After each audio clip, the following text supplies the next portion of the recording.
ومع قرب أيام العيد تصحى الذكريات من جديد، وأيام زمان والعيد أيام أبويا وأمي والعيلة واللمة والقرايب اللي جايين من بعيد ومن كل مكان عشان يدوا للعيد طعم ولون وبهجة. والأطفال بيلعبوا مع بعض، والستات بيجهزوا الأكل سوا، الرجالة شوية يرجوه وشوية يلعبوا وشوية يعيدوا ذكرياتهم هم كمان، والترابيزة قدامهم مرصوصة، ترمس وسوداني وشوكولاتة والبسكوت والكحك والماني والبيتي فور وكل الحاجات. وكل حاجات العيد اللي كانت هم الله يرحمها بتفضل قبلها بأسبوع توضب وتجهز فيها، عشان لما الضيوف ييجوا عندنا يلاقوا البنت مليان كل الخير والبركة والحاجات الحلوة دي.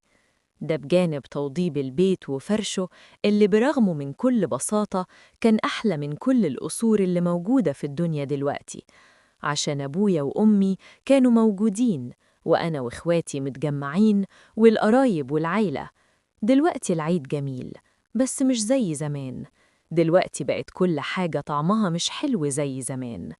بنصحى الصبح نلبس اللبس الجديد ونفضل قاعدين في البيت، بس القرايب في منهم اللي ماتوا ومنهم اللي هجروا ومنهم اللي بقى قاطع وصفصفت خالص علينا، والولاد طول اليوم على التليفون يا إما نايمين، قليل قوي ما بيخرجوا.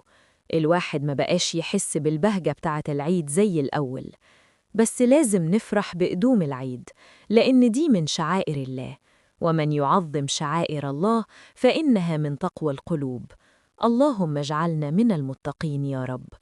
الواحد بيحاول يبذل كل ما بوسعه عشان يحس بالسعادة بتاعة العيد. ربنا يجعل أيامنا كلها أفراح وأعياد، وكل عام وأنتم بخير، وتعود عليكم الأيام بالخير واليمن والبركات. آمين يا رب العالمين.